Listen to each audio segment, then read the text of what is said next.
ఆశయాలను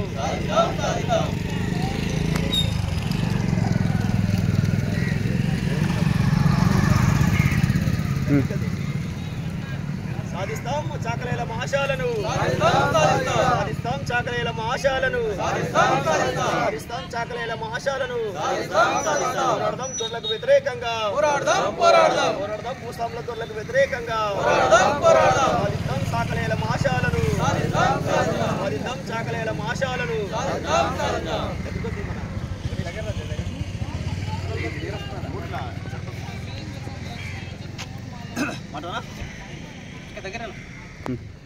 మిత్రులారా, ఈరోజు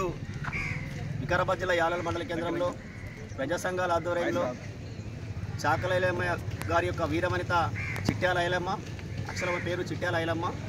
ఆ రకంగా చాకలికు బీసీ సామాజిక వర్గం కాబట్టి చాకల ఐలమ్మగా పేరు రావడం జరిగింది. ఇది చిట్యాల ఐలమ్మ ఆ రోజు తెలంగాణ సాయుధ పోరాటంలో దొరలకు వ్యతిరేకంగా, భూస్వాములకు వ్యతిరేకంగా, పెత్తందారులకు వ్యతిరేకంగా, భూమి కోసం, ముక్తి కోసం, వెట్టిచాకలి విముక్తి కోసం ఈరోజు ఒక మహిళ ఉండి కూడా దొరలకు వ్యతిరేకంగా పెద్ద ఎత్తున పోరాటం చేసి ఈ కాల్ముక్త బాధించినటువంటి ఆ సమాజంలో పోరాటం చేసినటువంటి వీరవనిత చాకల ఐలమ్మ. ఆ రోజు తెలంగాణ సాయుధ పోరాటంలో అనేక మంది దాదాపు యొక్క తెలంగాణ రాష్ట్రంలో, తెలంగాణ ప్రాంతంలో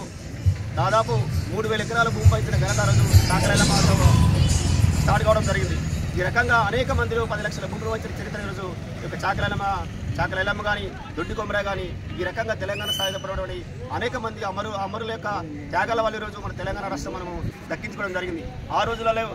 మనం తెలంగాణ మొత్తం ఒక తెలంగాణ రాష్ట్రం మాత్రమే నైజాంల పరిపాలనకి వెళ్ళి మనకి తెలంగాణ సాయుధ పోరాటం వల్ల అనేక మంది దాదాపు 3000 మంది అమరులైన తర్వాత ఈరోజు మనం ఒక తెలంగాణ రాష్ట్రము నైజాములకు వ్యతిరేకంగా మన ఒక ఏపీ ఆంధ్రప్రదేశ్లో విలీనం కావడం జరిగింది. ఈ రకంగా చాకల ఐలమ్మను ఆదర్శంగా తీసుకొని చాకల ఐలమ్మ ఏదైతే ఆ రోజులలో భూస్వాములకు వ్యతిరేకంగా, పెత్తందారులకు వ్యతిరేకంగా, దొరలకు వ్యతిరేకంగా భూ పంపిణీ జరిగిందో అదే స్ఫూర్తితోటి మనమందరం కూడా ప్రజల కోసం, సమాజం కోసం మనమందరము పెత్తందారులకు, భూస్వాములకు వ్యతిరేకంగా పోరాటం చేసి మనమందరము భూమి సాధించే వరకు, మన సమస్యలు పరిష్కరించేంత వరకు మనమందరం పోరాటం చేసి సాధించాలని తెలియజేస్తూ ఈ యొక్క చాకల ఐలమ్మ జయంతికి వచ్చినటువంటి కుటుంబ సభ్యులందరికీ, మిత్రులందరికీ కేవీపీఎస్ వికారాబాద్ జిల్లా కమిటీ తరఫున ప్రత్యేకంగా ధన్యవాదాలు తెలియజేస్తూ ముగిస్తుంది.